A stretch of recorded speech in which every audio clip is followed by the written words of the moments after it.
हम लोग अपनी क्लास स्टार्ट कर रहे हैं। आज मैं आपको पढ़ाऊंगा स्टूडेंट अकाउंट्स में डबल एंट्री सिस्टम। टॉपिक्स होगी हमारी स्टूडेंट डबल एंट्री सिस्टम,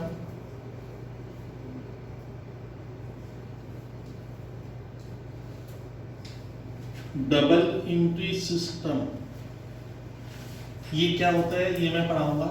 इसका लॉजिक बताऊंगा कि हम इसको क्यों पढ़ेंगे, इसकी जरूरत क्या है, सर ये होता क्या है, डबल एंट्री सिस्टम कहते हैं, ठीक है। उसके बाद स्टूडेंट हम लोग पढ़ेंगे, बहुत ध्यान से सुनना। डबल एंट्री सिस्टम के बाद में आज आपको पढ़ाऊंगा स्टूडेंट जो टॉपिक्स रहेगी, एक वर्ड आएगा अकाउंट। तो आज हमारा दो टारगेट रहेगा, डबल एंट्री सिस्टम, अकाउंट। और अकाउंट्स का हम लोग क्या पढ़ेंगे स्टूडेंट, क्लासिफिकेशन। अकाउंट टर्म का मीनिंग क्या है सर, उसका हम क्लासिफिकेशन कैसे करते हैं, मैंने अकाउंट्स को कितनी भागों में बांटा गया है। तो हम लोग इसमें ध्यान से सुनते हैं कि डबल एंट्री सिस्टम एक्चुअली है क्या। उसके पहले कुछ नॉलेज ले लेते हैं इसमें, बहुत ध्यान से देखिएगा कि मैं पहले कुछ नॉलेज दे दूं। हम लोग इसमें प्रीवियस क्लास में पढ़े हैं कि बिजनेस में होता क्या है। तो आपको मैं बताया था हर बिजनेस में सर इवेंट, तो बिजनेस में होता क्या है सर, घटनाएं घटती है। अकाउंटेंट का काम क्या होता है कि जो भी घटना घट रही है इवेंट, उसको पहचानना है कि वो इवेंट आइडेंटिफाइड करना है वो इवेंट ट्रांजैक्शन है कि नहीं है। तो रूल नंबर 1 क्या है, बिजनेस में होता क्या है सर, घटनाएं घटती है। फिर हम स्टूडेंट्स देखेंगे या अकाउंटेंट देखेगा कि वो इवेंट फाइनेंशियल ट्रांजैक्शन है या नहीं है। तो हम देखेंगे वो लेन देन है या नहीं है। ट्रांजैक्शन मतलब जिससे हमारे फाइनेंशियल कंडीशन, बिजनेस के फाइनेंशियल कंडीशन में चेंज आएगा। अब अगर वो ट्रांजैक्शन है, आंसर ये आया कि वो ट्रांजैक्शन है, तो मैंने कहा था आप उसे रिकॉर्ड करोगे। रिकॉर्ड को हम कहते हैं रिकॉग्निशन, रिकॉर्ड करना पड़ता है सर, रिकॉग्निशन। रिकॉग्निशन मतलब होता है हम बुक्स ऑफ अकाउंट्स में, कॉपी किताब में कहीं रिकॉर्ड तो करेंगे, रिकॉर्ड करना होगा। लेकिन सवाल बनता है कि जब रिकॉर्ड करेंगे तो सर किस सिस्टम से रिकॉर्ड होगा, सिस्टम क्या, रिकॉर्ड करने का तरीका क्या होता है। सर मैं रिकॉर्ड करूंगा तो कैसे रिकॉर्ड करूंगा। तो रिकॉर्ड जिस सिस्टम से करते हैं उसको कहते हैं स्टूडेंट, जिस सिस्टम से रिकॉर्ड होगा उसको हम लोग नाम देते हैं। पूरा अकाउंट्स इंडिया में student normally double entry system पे बनेगा। डबल एंट्री सिस्टम सर क्या एक ऐसा सिस्टम है जिसके द्वारा हमें स्टूडेंट इस ट्रांजैक्शन को डबल एंट्री सिस्टम के आधार पे, बेसिस पे हम बुक्स में रिकॉर्ड करते हैं। बुक्स में कॉपी किताब या कंप्यूटर में आप रिकॉर्ड करोगे तो आपको डबल एंट्री सिस्टम के बेस पे रिकॉर्ड करना पड़ता है, ये थोड़ा ध्यान रखना। अब हम जानेंगे कि सर हम अगर ट्रांजैक्शन को डबल एंट्री सिस्टम के बेस पे रिकॉर्ड करते हैं तो पहले रफ आइडिया बताऊंगा डबल एंट्री सिस्टम होता क्या है सर। आपके मन में आया सर ये है क्या। आप लोग सोचो स्टूडेंट, जब आप मैथमेटिक्स पेपर पढ़ते हो या फिर आप मान लो फिजिक्स पेपर पढ़ते हो तो आपको कोई सिस्टम मैंने कोई प्रिंसिपल फॉलो करना पड़ता है। मैथ जब आप बनाते हो तो बहुत से रूल्स रेगुलेशन फॉर्मूला आपको फॉलो करना पड़ता है, उस बेस पे वो मैथ्स आपकी बनती है। तो अकाउंट्स में भी क्या होता है, जब भी हम कोई ट्रांजैक्शंस रिकॉर्ड करते हैं स्टूडेंट तो हमें डबल एंट्री सिस्टम फॉलो करना पड़ता है। और हमारे देश में स्टूडेंट गवर्नमेंट ने डबल एंट्री सिस्टम को ही माना है कि ये एक रिकॉग्नाइज्ड सिस्टम है। माने ये जो सिस्टम है ना, ये साइंटिफिक सिस्टम है। और हमारे देश की जितनी भी कंपनियां हैं, बड़ी बड़ी कंपनियां हैं, मान लो रिलायंस इंडस्ट्रीज लिमिटेड है, एक एग्जांपल दिए, पीटीसी लिमिटेड है, एनटीपीसी लिमिटेड है, बैंकिंग है, तो सभी को स्टूडेंट क्या करते हैं, जितनी भी ऑर्गेनाइजेशंस है, मान के चलना अधिकतर organisation double entry system follow करती है, क्योंकि डबल एंट्री सिस्टम के आधार पे अकाउंट बनाते हैं। इसका कारण क्या है ना, ये एक साइंटिफिक सिस्टम है। इसमें क्या होता है ना, कोई चीज क्यों हो रही है उसका जवाब दिया गया है, ध्यान रखिएगा। तो डबल एंट्री सिस्टम क्या है सर, एक साइंटिफिक सिस्टम है जिसके आधार पे हमें ट्रांजैक्शंस को रिकॉर्ड करना पड़ता है। किस सिस्टम से रिकॉर्ड करेंगे स्टूडेंट, तो हम रिकॉर्ड करेंगे according to double entry system. अब ध्यान रखिएगा, रिकॉर्ड करते समय मन में आता है रिकॉर्ड कहां करते हैं। तो स्टूडेंट रिकॉर्ड किया जाता है, हम कोई भी ट्रांजैक्शन जहां रिकॉर्ड करते हैं सबसे पहले कहां रिकॉर्ड किया जाता है मालूम है, सबसे पहले हम रिकॉर्ड करते हैं जर्नल, उसको आगे जाके कहेंगे स्टूडेंट डे बुक। जर्नल को ही आपको मैं जब आगे पढ़ाऊंगा तो डे बुक, यानी कोई भी लेन देन जब आप रिकॉर्ड करते हो तो सबसे पहले प्राइमरली उसको आपको जर्नल में रिकॉर्ड करना पड़ता है। ये होता है क्या सर, ये बुक्स ऑफ अकाउंट जो रिकॉर्ड कहाँ करते हैं, बुक्स ऑफ अकाउंट। तो इसमें ये जो रिकॉर्ड कर रहे हैं बुक्स ऑफ अकाउंट में एक होता है जर्नल में रिकॉर्ड होगा, और बाद में हम लेजर,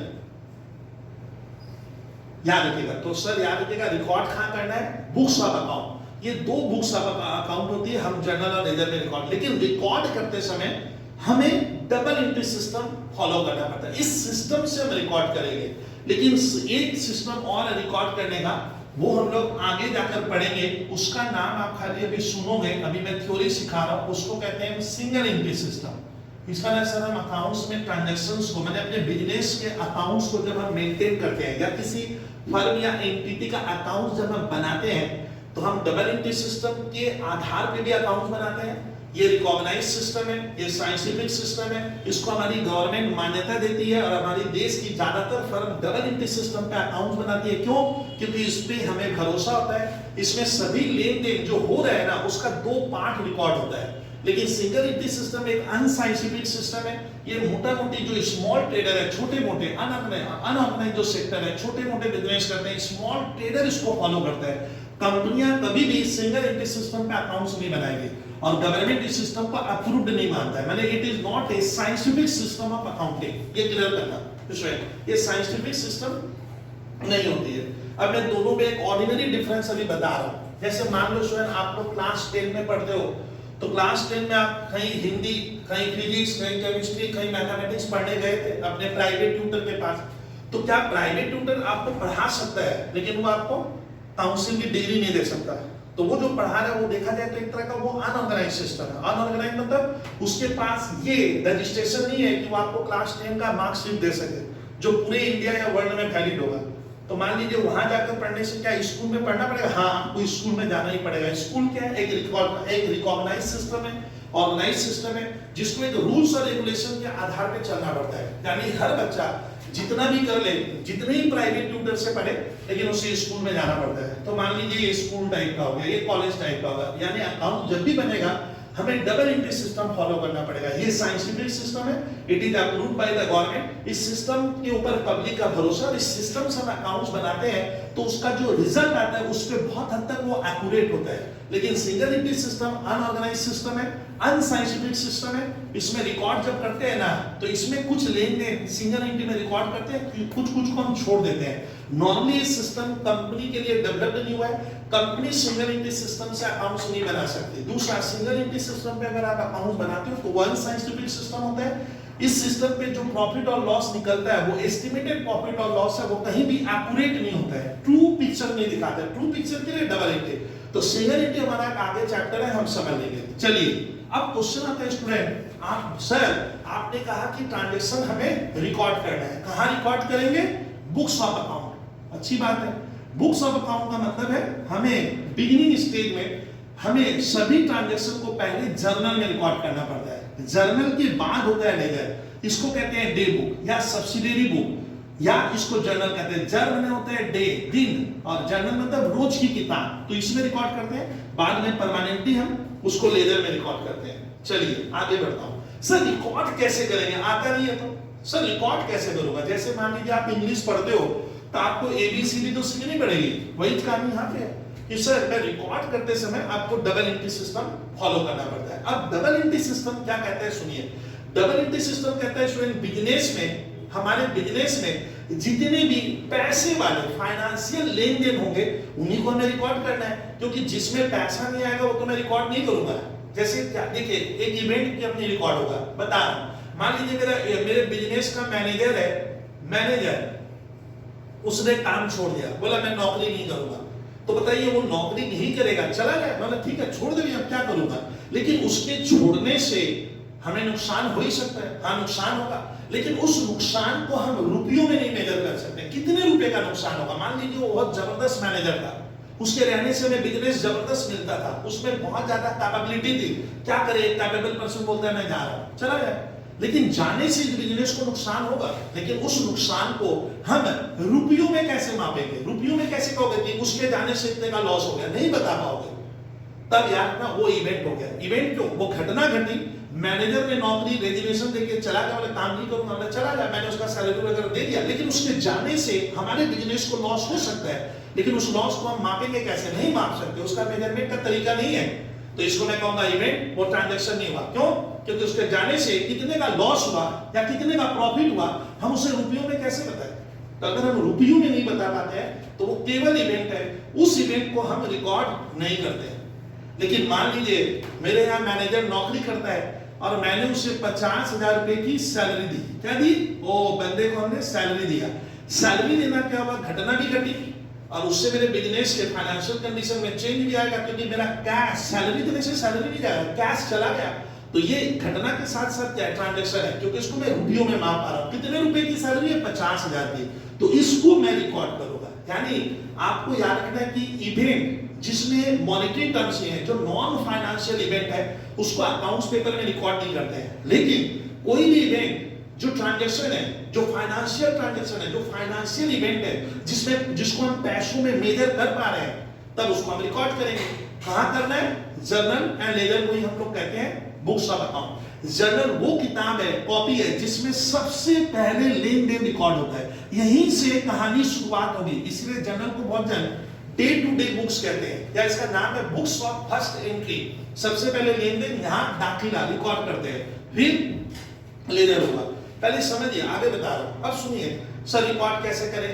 डबल एंट्री सिस्टम पे करना पड़ेगा। सर डबल एंट्री सिस्टम क्या कहते हैं कि जितने भी ट्रांजैक्शन होते हैं, सभी ट्रांजैक्शन में दो पक्ष होते हैं। ये सीखना, डबल एंट्री सिस्टम हमें स्टूडेंट ये कहता है कि जितने भी ट्रांजैक्शंस बिजनेस में होंगे उसमें दो पक्ष होंगे। There are two sides. जैसे पॉइंट का एक हेड और एक टेल होता है। तो डबल एंट्री सिस्टम भी वही कहता है कि डबल एंट्री का मतलब ये है कि जो भी लेन देन होगा, उस लेन देन में हमेशा दो एस्पेक्ट होगा, दो फोल्ड होगा, दो हिस्सा होगा। एक होगा उसका एक हिस्सा। डबल एंट्री सिस्टम कहता है उस लेन देन का जो एक हिस्सा है उसको हम नाम देंगे डेबिट, और एक जो पोर्शन होता है उसको कहा जाता है क्रेडिट, और दोनों का अमाउंट इक्वल होगा। डबल एंट्री सिस्टम कहता है each and every transaction has two part, one part goes on debit side, another part goes on credit side. The amount of debit and credit वो भी equal होगा, amount भी equal होगा। इसका तो clear होता है कि sir double entry system scientific system क्यों है? क्योंकि स्टूडेंट याद रखिएगा कि हम लोग फिजिक्स में एक चैप्टर पढ़ते हैं जिसमें कहा जाता है, न्यूटन, सर आइजैक न्यूटन ने कहा था, every action and reaction are equal and opposite. आपको ध्यान रखना, इक्वल एंड अपोजिट मतलब एक्शन एंड रिएक्शन का इफेक्ट क्या होगा? इक्वल एंड अपोजिट होता है। उसी पे मालूम है, उसी सिस्टम पे डबल एंट्री सिस्टम है। डबल एंट्री सिस्टम कहता है जितने भी लेन देन होंगे, स्टूडेंट को देखना है उस लेन देन में दो पार्ट होगा, एक पार्ट को हम डेबिट करेंगे। ओ सर, डबल एंट्री सिस्टम क्या कह रहा है? उस लेन देन का एक हिस्सा छात्र डेबिट करेगा। डेबिट को हम लोग ऐसे शॉर्ट में डीआर फुल स्टॉप लिखेंगे, डी कैपिटल लिखना है, ये हो गया शॉर्ट एब्रिविएशन। और उस लेन देन का एक हिस्सा क्या होगा? क्रेडिट होगा। क्लियर कीजिएगा, यानी एक हिस्सा क्या होगा? क्रेडिट को हम ऐसे लिखेंगे। तो अकाउंट्स स्टूडेंट मालूम रखिए, प्लस माइनस नहीं समझ। अकाउंट्स में मैथ्स में होता है प्लस कर माइनस कर, अकाउंट्स प्लस माइनस नहीं समझता। अकाउंट्स सारी भाषा को कहेगा डेबिट या क्या कहता है?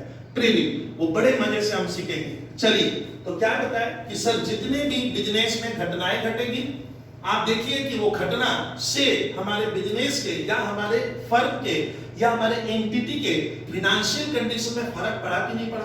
अगर उस फर्क को मैं रुपयों में मेजर कर पा रहा हूं तो मेजर कर लेते हैं, तब उसको मैं ट्रांजैक्शंस कहूंगा। और जैसे ही खबर मिली कि ये घटना ट्रांजैक्शंस है, तो अकाउंटेंट उसको पहले रिकॉर्ड करेगा। कहां? Books of account. कहां?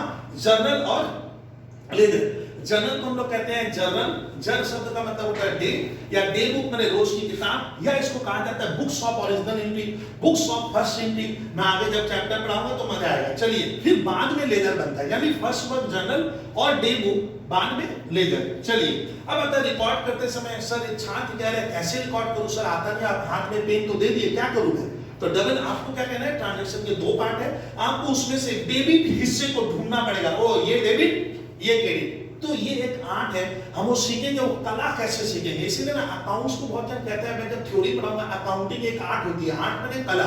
हर के बस का नहीं है कि ये डेबिट होगा, ये क्रेडिट होगा। चलिए, तो डबल एंट्री सिस्टम का जिस्ट हो गया कि जितने भी लेन देन है उसमें दो हिस्से होते हैं, दो पार्ट होते हैं, दो एस्पेक्ट होता है, दो फोल्ड होता है, FOLD।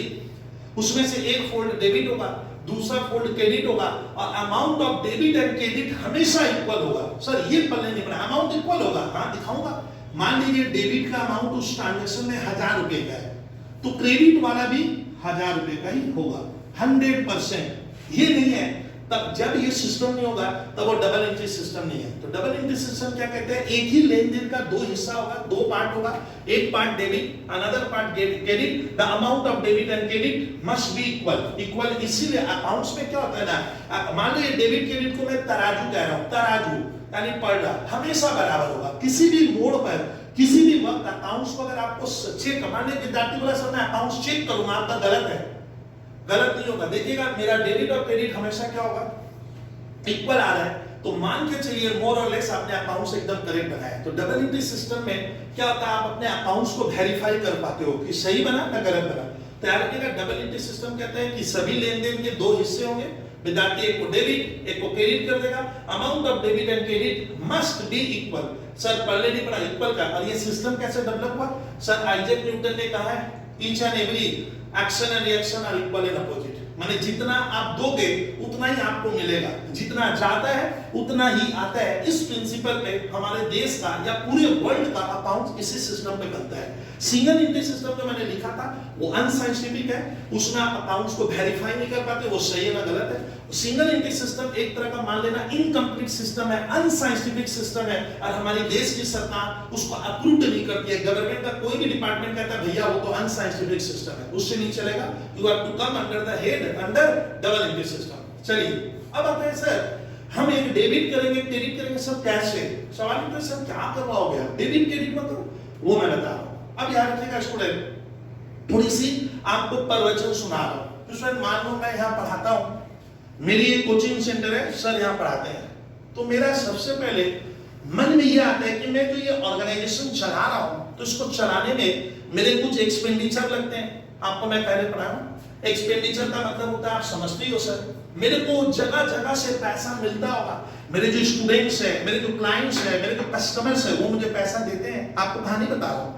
फिर मेरे मन में आ रहा है कि जो मैंने कोचिंग सेंटर बनाया, यहाँ मेरे पास फर्नीचर कितने रुपए का है, इस जगह का मैं इलेक्ट्रिसिटी बिल कितना देता हूँ, मुझे बच्चों से फीस कितनी मिलती है, मैंने गुड्स कितने रुपए का सेल किया है, मुझे किससे कितना पैसा देना है, किससे कितना पैसा लेना है। ये क्वेश्चन बिजनेस में हमेशा आते हैं। एक बिजनेसमैन के मन में हमेशा वो बिजी रहता है, किस चीज में बिजी रह रहा है, उसको ये पता लगाना है कि जो मैं बिजनेस कर रहा हूँ इसमें मेरे को आमदनी कितनी हुई, मेरे खर्च कितने हुए, मेरे पास प्रॉपर्टी कितने की है, वगैरह वगैरह। मैंने हजारों क्वेश्चन उसके दिमाग में आ रहे हैं। तो ये कैसे मालूम चलता है, कहानी बताऊं। तो डबल एंट्री सिस्टम क्या कहता है कि लेन देन का दो पार्ट है, विद्यार्थी एक को डेबिट एक को क्रेडिट करेगा। बट सर किसी ने भी क्रेडिट करना है वो, तो याद रखिएगा कि डबल एंट्री सिस्टम कह रहा है कि सभी लेन देन में आपको ध्यान रखना है, दो पार्ट होगा, एक डेबिट और क्रेडिट होगा। तो वो मैं बता रहा हूं कैसे। अब कहानी बताइए, सर ये मेरा कोचिंग सेंटर है, मैं यहाँ का इलेक्ट्रिसिटी बिल देता हूँ। तो इसमें सोचिए इलेक्ट्रिसिटी बिल जब मैं दूंगा ना, उस समय सर क्या करते हैं मालूम है, मैं एक इस तरह का खाता अकाउंट बनाता हूं। देखिए थोड़ा इलेक्ट्रिसिटी ई बड़ा लिखना होगा, कोई भी ये, और आगे मैं लिखूंगा अकाउंट। अब देखिए ये होगा, ये अकाउंट क्या है सर, ये सब्जेक्ट मैटर है, मुझे मालूम है, बाद में डिस्कस कर रहा हूं। तो सर ने क्या किया, या बिजनेस ने क्या किया, बिजनेस ने इलेक्ट्रिसिटी बिल पेमेंट किया। करते ही क्या होगा मालूम है, वहां का जो अकाउंटेंट है, जो रिकॉर्ड करने वाला व्यक्ति है, जिसको हम नॉर्मली बुक कीपर या अकाउंटेंट कहेंगे, अकाउंटेंट की जब फास्ट वर्ड, तो अकाउंटेंट क्या करता है, उसको रिकॉर्ड करेगा। मैं बोला भाई रिकॉर्ड कर, तो वो इलेक्ट्रिसिटी दिया मालूम है, बंदा क्या करेगा, एक अकाउंट बनाएगा। किसका अकाउंट, इलेक्ट्रिसिटी अकाउंट।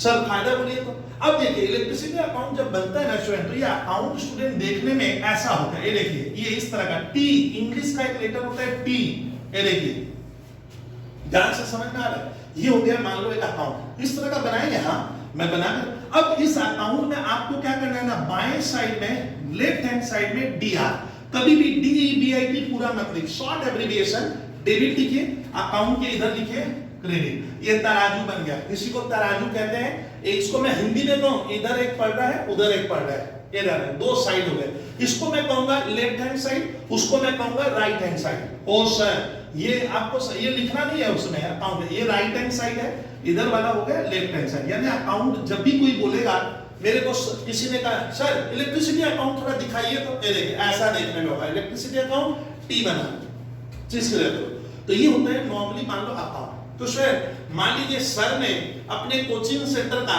जनवरी महीने में, बोर्ड देखिए, जनवरी महीने में मैंने 5000 का इलेक्ट्रिसिटी बिल दिया है। तो इलेक्ट्रिसिटी बिल देना क्या हुआ, मेरे लिए ट्रांजैक्शन हुआ, तो मैं इसको रिकॉर्ड करूंगा। सुनिए, रिकॉर्ड करते हैं तो मेरी कहानी सुनिएगा, अकाउंट है क्या, मैं कैसे बता। तो सुन क्या होता है, जब मैं इलेक्ट्रिसिटी बिल दूंगा तो इस अकाउंट के भीतर मान लो मैं रिकॉर्ड कर लूंगा। एक बार आप खाली ये सोचिए, मैं रिकॉर्ड करूंगा ऐसे 5000, इधर उधर नहीं, इधर क्योंकि बाद में सर जनवरी में 5 आएगा तो फरवरी का बिल क्या आएगा। मान लीजिए फरवरी का बिल मेरा 4000 रुपए का है फैब का, तो फैब का जो दिया वो जो मैंने बिल दिया वो इसके नीचे लिखूंगा। ओ सर ये जैन का, ये फैब का, हाँ मार्च, मान लीजिए मार्च में मेरा फिर बिल आया, मार्च का बिल मान लीजिए 3000 का आया, तो मैं 3000 लिखूंगा। देखिए ये अकाउंट हो गया। तो स्टूडेंट क्या होता है, स्टूडेंट जब भी आप लेन देन रिकॉर्ड करोगे तो ध्यान से सुनिए, डबल एंट्री सिस्टम कहता है लेन देन का 2 पार्ट होता है। जैसे मैं इलेक्ट्रिसिटी बिल दे रहा हूं तो इलेक्ट्रिसिटी बिल देना मेरा बिजनेस का एक ट्रांजैक्शन है, और इलेक्ट्रिसिटी में जो दे रहा हूं तो मैं तुरंत एक इलेक्ट्रिसिटी अकाउंट बनाया, इसके 2 हिस्से हुए, डेबिट और क्रेडिट। हम समझेंगे कैसे कि सर कौन सा डेबिट होगा कौन सा क्रेडिट होगा, वो मैं बाद में लगूंगा, उसमें नहीं लग रहा हूं, पहले मुझे सिखाना था अकाउंट। अब आते हैं स्टूडेंट, ये जो अकाउंट होते हैं ना, अकाउंट क्या होता है स्टूडेंट, मालूम है इलेक्ट्रिसिटी अकाउंट का देखो काम क्या बताऊं। मान लो मैं जब भी इलेक्ट्रिसिटी बिल देता हूं, जब दे रहा हूं, जैन में दिए, फेब में दिए, मार्च में दिए, अप्रैल में दूंगा, मई में दूंगा, जून में, जुलाई में, जब दे रहा हूं इसके नीचे तब अमाउंट आते जा रहा है। अब समझे, तो इसके नीचे ऐसे अमाउंट आएगा, अमाउंट आते जा रहा है। सर कब तक करोगे ऐसे, तो मान लो एक दिन मेरे मन में आया स्टूडेंट कि बहुत हुआ, अब इस साल जो पूरा अकाउंटिंग ईयर में क्लास में था, अब मुझे पता लगाना है कि इस साल मैंने टोटल इलेक्ट्रिसिटी के पीछे कितना पेमेंट किया, या इलेक्ट्रिसिटी का मेरा एक्सपेंडिचर क्या आया। तो देखिए ये अकाउंट में सारा ये छत है, छत के नीचे जब मैंने पेमेंट किया था सब एक जगह आपको एकदम सिस्टमेटिक वे में नजर आ रहा है। मान लीजिए मैंने इसका टोटल कर दिया, मान लीजिए मेरा टोटल आया 70,000। ये 70,000 ये कहता है कि इस साल मैंने बिजनेस के लिए टोटल इलेक्ट्रिसिटी के अकाउंट में 70,000 रुपए का एक्सपेंडिचर इनकर किया है। तो स्टूडेंट अकाउंट क्या है, अब स्टूडेंट तब ये अकाउंट क्या होता है बाद में, तो इसका मतलब क्या है, डबल एंट्री सिस्टम कहता है एक हिस्सा डेबिट कर, एक हिस्सा क्रेडिट कर। किसका डेबिट क्रेडिट, अकाउंट में एक हिस्सा, एक पोर्शन डेबिट है, एक पोर्शन क्रेडिट है, यही होता है डेबिट क्रेडिट। अब मैं डेबिट किसको करूंगा, क्रेडिट किसको करूंगा, ये इसमें नहीं लगे, तो सर ये अकाउंट है। अब आता है कि सर ये अकाउंट कितने बनेंगे, मालूम है इसमें ये अकाउंट आप लाखों बनते हैं, यहाँ पे थोड़ा टेंशन हो जाता है, सर इतने अकाउंट कैसे बनाएंगे। अब सोचिए देश में 140 करोड़ अप्रॉक्स पॉपुलेशन पहुंच रही है, तो बताइए इतनी क्या पॉपुलेशन इंडिया में रहती नहीं है, किसी जमाने में तो 20 करोड़ ही था। तो ये सोचने लायक है सर, आज के मॉडर्न वर्ल्ड में बिजनेस करोगे तो अकाउंट हजारों होंगे, और जितने अकाउंट होंगे ना स्टूडेंट आपको उतने अकाउंट ओपन करने पड़ेंगे, ओपन मैंने खोलना पड़ेगा, यानी अकाउंट अनगिनत होता है। सर कहानी बनाइए तो देखिए, मैं खाली इलेक्ट्रिसिटी तो दूंगा नहीं सर, मान लीजिए मेरे यहाँ एक स्टाफ काम करता है, नौकरी करता है, बबलू भैया की कोचिंग में ये स्टाफ नौकरी कर रहा है, काम करता है, तो बोलता है सर सैलरी दीजिए, ओ इसे सैलरी देना पड़ेगा, हाँ ऑब्वियसली मुझे इसे सैलरी भी तो देनी पड़ेगी। अब मान ले मेरे मन में आया, या मेरे घर वाले या जो मेरे बिजनेस में इंटरेस्ट रखता है वो मुझे पूछे बबलू भैया आप सैलरी कितना देते हो स्टाफ को साल भर में, ओ मुझे सैलरी का हिसाब देना होगा। सैलरी भी एक खर्चा है, लेकिन सैलरी का खर्चा और इलेक्ट्रिसिटी का खर्चा नेचर वाइज अलग है। इलेक्ट्रिसिटी एक अलग टाइप का खर्चा है, सैलरी एक अलग टाइप का खर्चा है। तो सर ने क्या किया, एक अकाउंट में और बनाया, ध्यान से खाली बोर्ड में ध्यान देने का बैठकर। ओ सर क्या करेंगे आप, अब देखिए सर ने क्या किया, मेरे अकाउंट्स की कॉपी किताब में, कॉपी किताब मतलब क्या कि अकाउंट्स में किसी भी बुक्स में बना लूं, मैं बाजार से दिस्ता पेपर खरीद के भी बना सकता हूँ, पाइनियर की कॉपी में भी बना सकता हूँ, आप लूज शीट ऑफ पेपर में भी अकाउंट अटैच करके बना सकते हो। देखिए सर ने एक सैलरी अकाउंट बनाया, टी बना लो, ताजमहल वाला टी हो तो दे। अब सैलरी इसको क्या मैं रोज रोज देता हूँ ना, मंथ में एक बार देते हैं रोज, अच्छा काम तो वो रोज करता है, बट हम सौदा करते हैं, देख महीने के अंत में तेरे को दे देंगे। मान लीजिए मैंने इसका सैलरी रखा है 10,000 रुपया, भैया 10,000 रुपया देंगे, तो जब दिया वो सैलरी जितना भी दे रहे हो इस अकाउंट के नीचे आएगा, फिर अगले महीना दोगे, फिर अगले महीने का इसके नीचे आएगा, फिर अगले महीना दोगे, फिर इसके नीचे आएगा, फिर अगले मंथ इसके नीचे आएगा। ये कहानी चलती रहेगी। लेकिन सर एक बार नहीं लिखना है, आप जितनी बार दे रहे हो उस मंथ का वो सारा का सारा एक साथ आप लिखो। ऐसे ये सिलसिला चलते जाएगा। सर कब खत्म करोगे? तो नॉर्मली जब अकाउंटिंग ईयर खत्म होगा, जब आपको लग रहा है कि सर आज वो दिन आ गया क्या मुझे प्रॉफिट या लॉस निकालना है, तब हम अकाउंट का टोटल करेंगे। ये इधर वाला डेबिट है, आपको मालूम है, left hand side right hand side credit है। मान लो मैंने ऐड किया तो 1,20,000 रुपया आ रहा है। क्यों? क्योंकि आप अपने सैलरी को 10-10 हजार करके कितनी बार दोगे? 12 बार। और ये अमाउंट क्यों नहीं बदल रहा? इलेक्ट्रिसिटी तो बदल रहा था, क्योंकि सर नॉर्मली सैलरी फिक्स होती है, ये रोज तो बढ़ती नहीं है, ये फिक्स है। मान लीजिए इतना मत लगे, तो सर अब मेरे को कोई फ्रेंड पूछता है अरे तेरा सैलरी का बिल क्या आया, तुमने सैलरी का एक्सपेंडिचर कितना किया? मैं तुरंत इस अकाउंट में गया, खोलूंगा कंप्यूटर में या मैं किताब कॉपी जो भी जहां बनाए, तुरंत देख भैया मेरा सैलरी 1,20,000 का लगा है, किस महीने में कितना लगा, ये डिटेल यहाँ पे क्या हो रहा है दिखाई देगा। कहानी बना रहा हूं सर, तब अकाउंट तो बहुत से हो गए, हाँ हजारों अकाउंट, कहानी बना रहा हूं सर। मान लीजिए इसमें मेरा बिजनेस है, मैं अपने कस्टमर को गुड्स बेचता हूं। ओ बेचते हो, सेल बेचता है, पता है तो सेल कहते हैं। अब मान लीजिए मेरे घर में माँ बाबूजी है, मेरे घर में मेरे क्या रिलेटिव्स है, उनको मुझसे बड़ी उम्मीद है, वो लोग पूछते हैं भैया तुम बिजनेस करता है तो तुम सामान कितने लाख का बेचा या कितने करोड़ का बेचा, वो थोड़ा बताएगा क्या हमें? यानी जब हम लोग जब मैंने सामान बेचा था तब मैंने एक अकाउंट बनाया है। कौन सा मालूम है स्वयं? उस अकाउंट का नाम ऐसे बना दिया मैंने, ये मेरे पे डिपेंड करता है। तो सेल्स अकाउंट एक बेहतर वर्ड है, सेल्स अकाउंट मेरे को क्या बताएगा कि आपने कब कितने का सामान बेचा है, एकदम डिटेल आ जाएगी इसमें सर, मोर और लेस। मान लीजिए टी बना दो, इधर डेबिट इधर क्रेडिट। अब मान लीजिए सर मैं सेल्स, लेकिन एक इंटरेस्टिंग केस है, सेल्स का मैं सर महीने में एक बार करूंगा। सेल्स तो सुबह 8 बजे दुकान खोलते हैं, रात के 8 बजे तक सेल ही सेल हो रहा है। तो सेल्स अब तुम समझ लो इसके भीतर रिकॉर्ड बहुत ज्यादा होगा। ये एक साल में 12 बार नहीं होगा, तो सेल्स तो रोज कर रहा हूं, Jan 1 Jan 2 Jan 3। तो जब सेल करेंगे ना स्टूडेंट, सेल वाला अमाउंट इसके भीतर नीचे आते चला जाएगा और बहुत लंबा बनेगा account. 1 page 2 page 10 page 100 page भी हो सकता है। मान लीजिए जब मैंने सेल किया तब मैं इस अकाउंट के भीतर उसको लिखते जा रहा हूं। मान लीजिए बाद में मैंने ऐड किया तो मेरा 100 करोड़ आ रहा है। वो सर 100 करोड़ मतलब इसका मैं कहना चाह रहा हूं कि पूरे एक अकाउंटिंग ईयर में मेरे बिजनेस में कितने रुपए का सामान बेचा का आंसर मिल जाएगा 100 करोड़। लेकिन इस बार मैं क्रेडिट में लिखा हूं, भूल जाइए अभी। तो मेरा कहने का मतलब है सर कि जब भी हम कोई ट्रांजैक्शंस रिकॉर्ड करते हैं तो रिकॉर्ड करते समय हम जब बुक्स ऑफ अकाउंट में रिकॉर्ड करेंगे तो ये 2 बुक्स ऑफ अकाउंट है। रिकॉर्ड करते समय हमें डबल एंट्री सिस्टम का पालन करना है। डबल एंट्री सिस्टम कहते हैं कि किसी भी लेन देन में 2 पक्ष होते हैं, एक डेबिट और एक क्रेडिट होगा, दोनों का अमाउंट इक्वल क्यों होगा वो मैं बाद में फिर लग रहा हूं, फिर आगे बढ़ते हैं। अब सुनिए सर, जब रिकॉर्ड करते हैं तो एक पार्ट उस लेन देन का डेबिट होगा, एक पार्ट क्रेडिट होगा।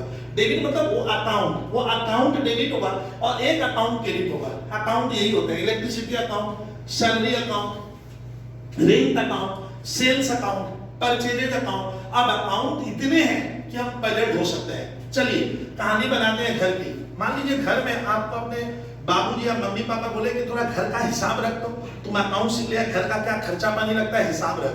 तो तुम क्या करोगे? अगर आपको कोई कहता है घर की हिसाब किताब को रखो अकाउंटिंग, तो आपके घर में देखिएगा एक सबसे ज्यादा खर्चा लगने वाला होगा वो स्टडी का खर्चा आएगा, पढ़ाई लिखाई का। तो तुम चूंकि आप अकाउंट सीख रहे हो तो आप अपने पापा को बोले पापा मैंने एक अकाउंट बनाया स्टडी अकाउंट। स्टडी अकाउंट मतलब हमारे पढ़ाई लिखाई के पीछे कितना खर्चा आ रहा है। तो तुम क्या किए, एक बना लिए प्राइवेट ट्यूटर को कितना पेमेंट देते हो उसका एक अकाउंट बना लिए, प्राइवेट ट्यूटर पेमेंट अकाउंट। उसके नीचे जब दिए लिखिए स्कूल फीस अकाउंट, उसको अलग कर दिए। मान लीजिए स्कूल का फीस 5,000, प्राइवेट ट्यूटर का 2,000। तो बाबूजी को क्या होगा, मम्मी पापा को इससे डिसीजन लेने में, वो स्कूल का लग रहा है हर महीना 5,000, प्राइवेट ट्यूटर को हम 2,000 दे रहे हैं। फिर घर में इलेक्ट्रिसिटी का बिल आता है, उसका भी एक अकाउंट बना है, इलेक्ट्रिसिटी अकाउंट। 3 हो गए। सर घर में आप मिल्क एक ऐसा आइटम है जो ज्यादा लगता है, तो मान लीजिए आपके घर में जो दूध वाला आता है, गवारा जिसको कहते हैं मिल्क वाला, तुम एक बनाए मिल्क अकाउंट। मिल्क अकाउंट में मान लो बिल आया 3,000 का। कहानी समझ पा रहे हो मैं क्या कह रहा हूं? तो एक आपने मिल्क अकाउंट बना लिया, एक आपने इलेक्ट्रिसिटी अकाउंट बनाया। घर में मान लीजिए आप एक नौकर आता है, उसको भी आप 500, 1000, 2000 देते हो, तो एक बनाए क्या student, salary account. Salary account बोल के बनाए, हो गया। अब कहानी बनता है बाबूजी कहीं नौकरी करते हैं तो बाबूजी को तनख्वाह या सैलरी मिलती है।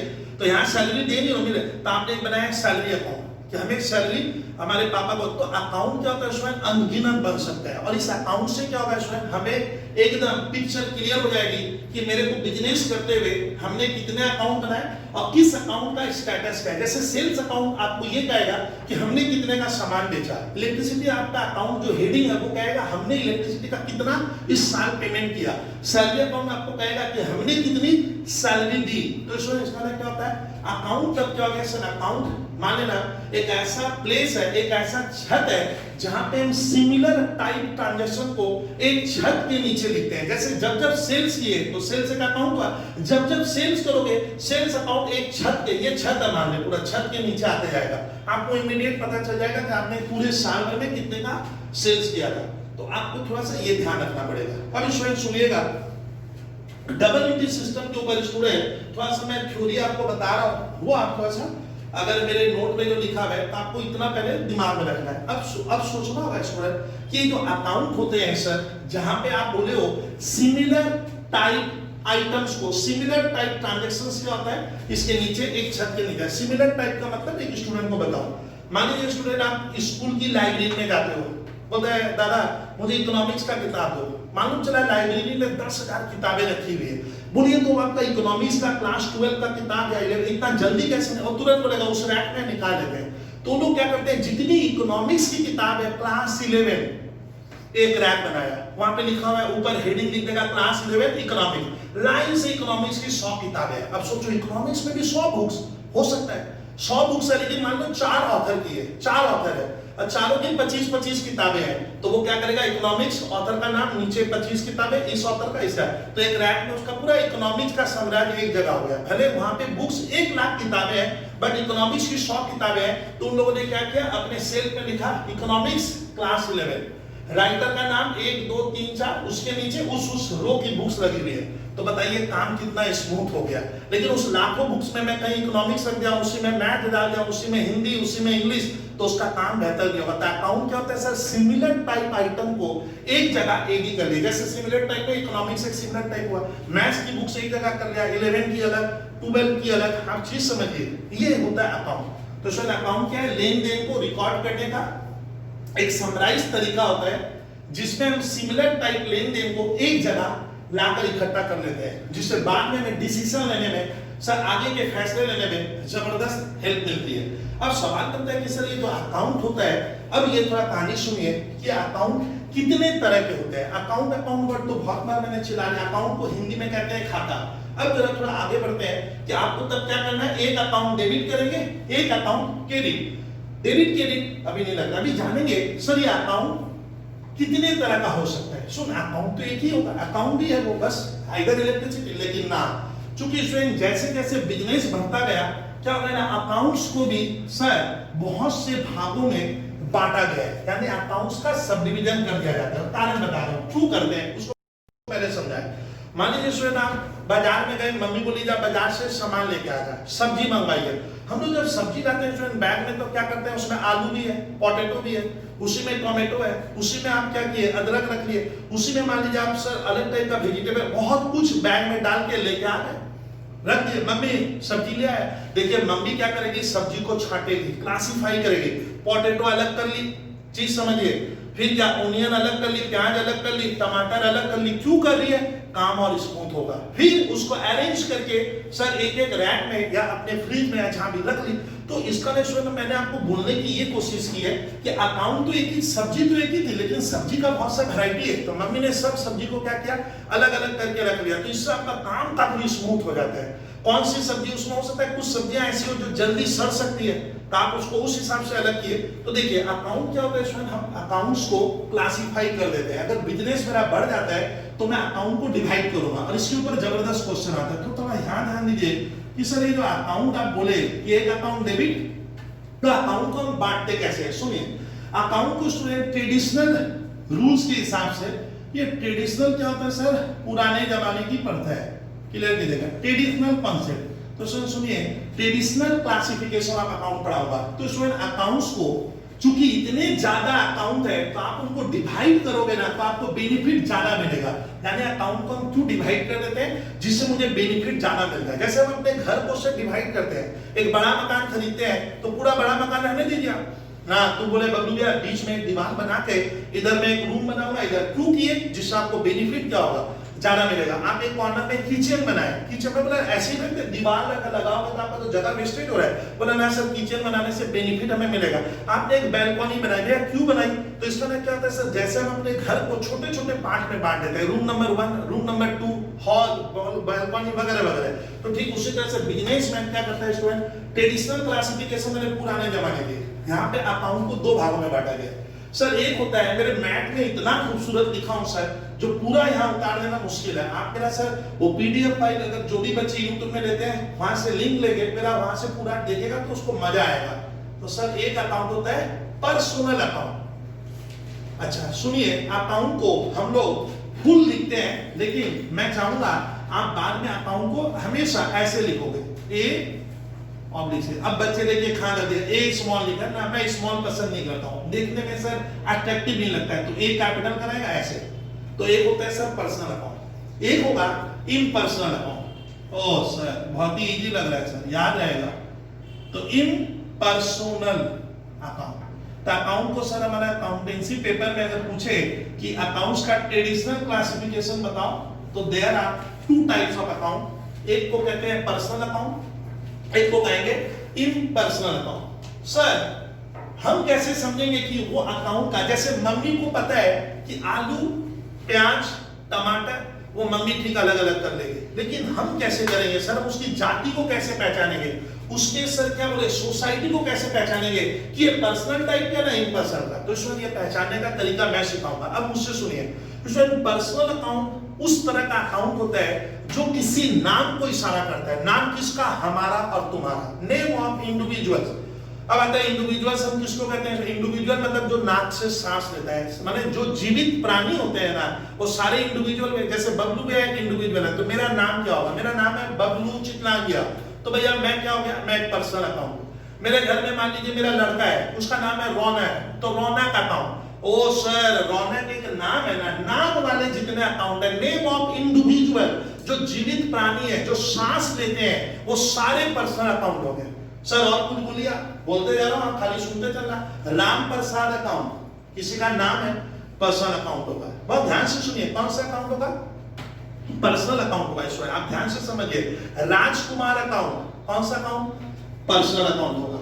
यासिका अकाउंट, किसी का नाम है, बस। ओ सर कहानी खत्म कीजिए सर। अब मान लीजिए मेरे देश में 135 करोड़ व्यक्ति रहते हैं, कितने नाम है, सबको लिखूं क्या, ये देख सब भैया काम क्लियर कीजिए। तो एक नंबर रूल होगा, जितने भी इंडिविजुअल्स होते हैं जो सांस लेते हैं, वो नाम, नेमिंग वर्ड सब पर्सनल अकाउंट होगा, कोई भी नाम हो।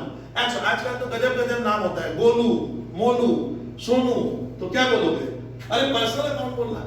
मेरे कुछ फ्रेंड उनका नाम सुनिए, लहर पेप्सी, अरे बिलीव कीजिए लहरदा कोথায় যাচ্ছেন, तो लहरदा भी क्या है, अरे पर्सनल अकाउंट है। इतना सोचो मत, कौन सा अकाउंट है, पर्सनल अकाउंट है। नाम गजब होते हैं। मेरे एक दो फ्रेंड थे जो है, बिलीव मानिए, मेरे एक फ्रेंड आती थी, उसका टाइटल था गांधी, तो मैं कहता था ये गांधी अकाउंट, तो पर्सनल अकाउंट होगा। मेरे यहाँ सर एक लड़का आता था शाह, तो हम लोग बताए शाह, तो शाह क्या हो गया, अकाउंट हुआ। और ताजुब होगा, उस बैच में मोदी भी था, अरे ये मोदी, तो पर्सनल अकाउंट। बिलीव मानिए उसका नाम था अल्पना मोदी।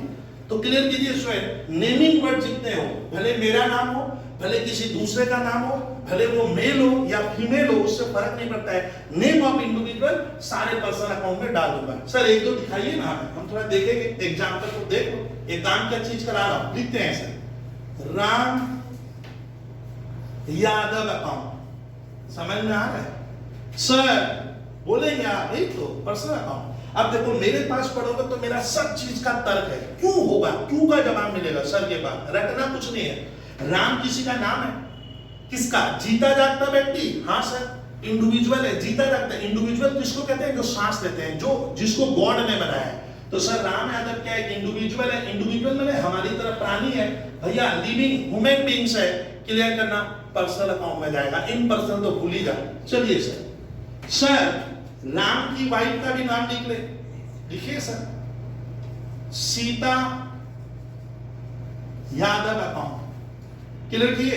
ये किसका नाम है सर? एक इंडिविजुअल का नाम है। अब ये मत देखो कि ये मेल है ना फीमेल है सर, पर्सनल अकाउंट। चलिए सर राम के खास दोस्त का नाम लिखा जाए, खास दोस्त है राम का, लिखा जाए सर रावण। अरे रावण हो ही नहीं हो सकता क्या फ्रेंड? तो आप घबराइएगा मत सर, इसको ऑड मत दीजिएगा, ये इसका फ्रेंड हो ही सकता है। तो सर मैंने लिखा रावण मल्होत्रा अकाउंट। भैया क्या है? किसी का नाम है, आप इसको किसी दूसरे टर्म में मत सोचिए। तो नेम किसी का भी हो, वेदर इंडिविजुअल, वेदर मेल और फीमेल, नाम सारे पर्सन। तो कहानी खत्म करो ना, लिखाते चलो। अब आप सोचिए, आप बोलेंगे सर लिखिए बबलू भैया अकाउंट, पर्सन अकाउंट। आप चीज को क्लियर कीजिए स्वयं। तो सारे अकाउंट स्टूडेंट का, Amitabh Bachchan account personal account होगा, Jaya Bachchan account personal account होगा, अशोक पुरोहित अकाउंट। तो सर आगे कितना लिखाओगे? तो ये हो गया क्या? इंडिविजुअल। तो आपको क्या सिखाया कि पर्सनल अकाउंट में आपको एक चीज ध्यान से सुनिएगा कि जितने भी इंडिविजुअल्स होंगे, अब समझे, नेम ऑफ इंडिविजुअल, वो सारे पर्सनल अकाउंट होते हैं। इंडिविजुअल क्या हो गया? हमारी तरह जीता जागता व्यक्ति जो सांस लेता है, ह्यूमन बीइंग को इंडिविजुअल कहते हैं। कहानी खत्म। ओ सर हमेशा के लिए भूलना नहीं है सर। आगे बढ़ाइए तो सर। चलिए अब आता है नाम में होता है सर कंपनी का नाम क्या होगा? सर नाम ये तो हमारे नाम होते हैं। अब हम लोग लिखेंगे सर इसके अलावा किसी का नाम और हो तो, जैसे मैं बता, अब सुनो मुझे, किसी कंपनी का नाम, किसी फर्म का नाम, किसी एंटिटी का नाम, किसी एंटरप्राइज का नाम, किसी हॉस्पिटल का नाम, समझ में आ रहा है? किसी स्कूल का नाम, किसी कॉलेज का नाम। Oh sir name of firm, name of firm भी पर्सनल अकाउंट होगा। सर थोड़ा बताइए ना, क्लियर नहीं समझ पा रहा। देखिए मैं कंपनी का नाम लिख रहा हूं राम। कंपनी के नाम की खासियत क्या मालूम है? लास्ट में लिमिटेड आ जाता है। लिमिटेड आने का मतलब ये एक कंपनी होती है, जो मैं आपको कॉमर्स में क्लियर कर दूंगा। तो सर लिमिटेड क्या होता है? लिमिटेड कोई टाइटल नहीं है, आ रहा है समझ में? ओ लिमिटेड भैया कहां जा रहे हो, ऐसा नहीं है भैया, ये क्लियर कीजिएगा। नाम लिमिटेड एक कंपनी का, कंपनी की भी, जैसे हमारी एक सर सरनेम होती है, क्या होता है कंपनी का सरनेम क्या होता है? काश हम लोग का भी सरनेम लिमिटेड होता तो बहुत खूबसूरत हो जाती दुनिया। मालूम ही नहीं चलता हिंदू है ना मुस्लिम है ना क्या है, सब लिमिटेड। बबलू भैया लिमिटेड, क्लियर कीजिए, हंसी मत बिताती, रियल फैक्ट है। कंपनी में बहुत बढ़िया है, खाली लिमिटेड है, मतलब कंपनी का नाम है, उसकी जात पात का पता भी नहीं चला। चलिए मजाक किया, अदरवाइज मत लीजिए सर। तो नाम लिमिटेड क्या है ना, इंडिविजुअल का नाम है। किसका नाम है सर?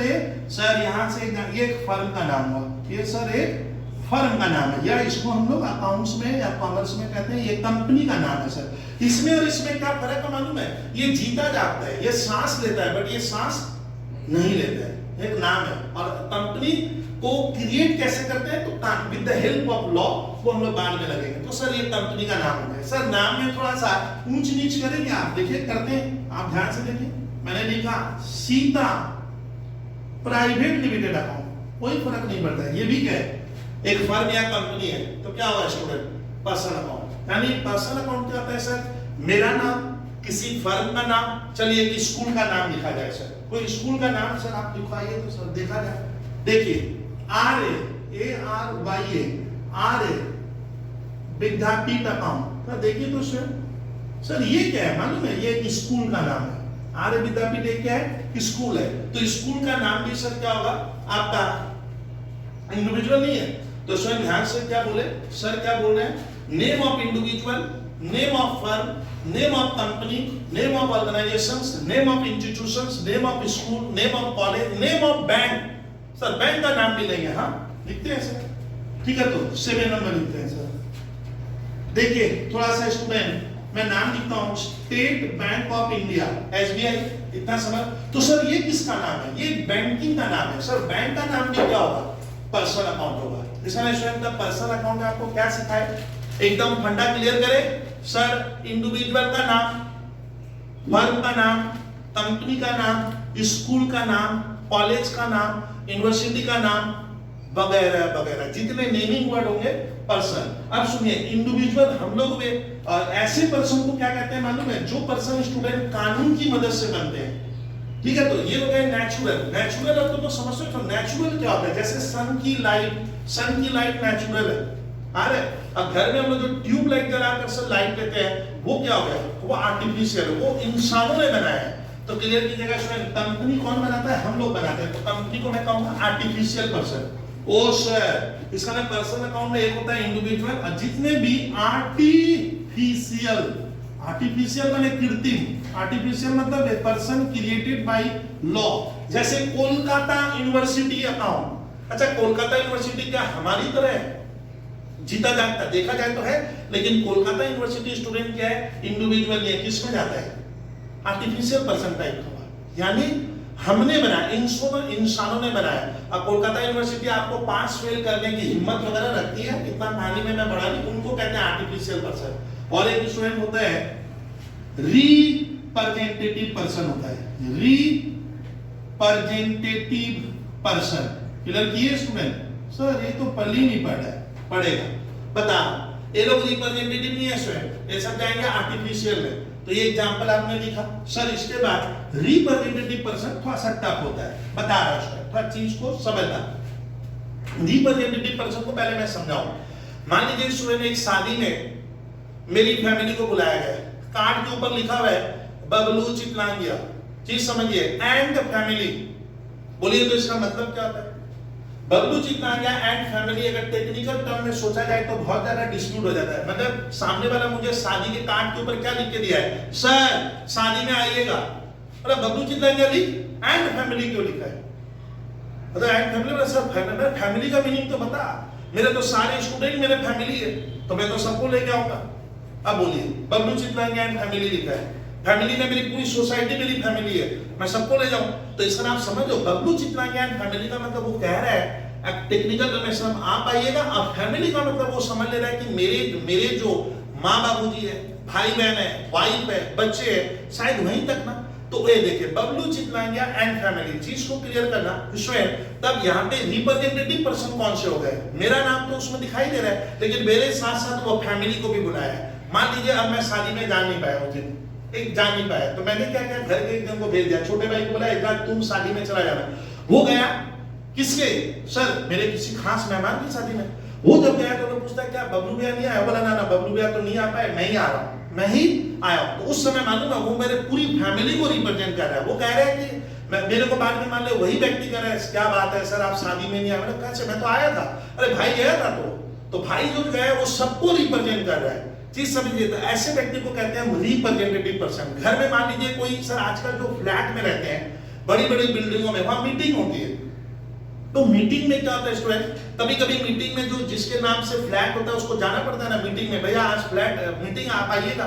लेकिन मान लीजिए घर का जो मेन व्यक्ति है वो नहीं जा पाया, वो अपने बच्चों का जा मीटिंग में तुम चला जाना, तो वो मीटिंग में जो गया है ना, तो वो अपने बाबूजी को या जिसको बोला उसको रिप्रेजेंट कर रहा है, मैं उनके बदले आया हूँ। तो ऐसे व्यक्ति को हम कहते हैं रिप्रेजेंटेटिव पर्सन। तो रिप्रेजेंटेटिव पर्सन अभी तक मैंने लिखा नहीं है, सर लिखेंगे एग्जाम्पल में? हाँ लिखूंगा, देखिए एकदम खतरनाक चीज लिखूंगा सर, ये रिप्रेजेंटेटिव पर्सन नॉर्मली हो जाता है। सर थोड़ा सा दिखाइए कौन सा, बहुत टफ लगेगा आपको समझ में नहीं आएगा, लेकिन मैं फिर भी लिखूंगा, मेरा काम है भी करवाना। नहीं भी समझ में आए तो थोड़ा कोशिश तो करूंगा।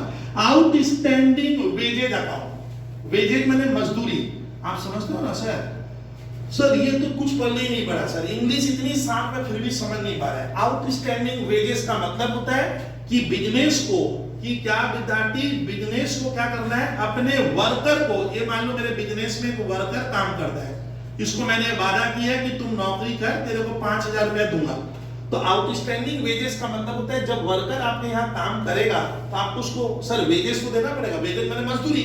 लेकिन मान लो वो काम कर लिया और मैंने बोला देख अभी पैसा नहीं है, तेरे को 2 महीने में देता हूं, तो बोलिए वो जो पैसा उसको आप नहीं दिए लेकिन काम तो वो कर लिया था, तो उसको तो पैसा देना पड़ेगा। तो वो जो पैसा देना बाकी है उसको इंग्लिश में कहा जाता है आउटस्टैंडिंग वर्ड आता है। तो आउटस्टैंडिंग का मतलब होता है हमें यहाँ पे इस जगह पे अपने वर्कर को वेजेस देना है, आउटस्टैंडिंग वेजेस। मान लीजिए मैं कह रहा हूं मेरा वेजेस आउटस्टैंडिंग है, मेरी कंपनी का वेजेस आउटस्टैंडिंग है, मुझे वर्कर लोगों को वेजेस देना है। तो बताइए आउटस्टैंडिंग वेजेस का हिंदी में अर्थ होता है हमें मजदूरी देनी है। ओ दिए नहीं है, हिंदी में भी लिख रहा हूं, देनी है।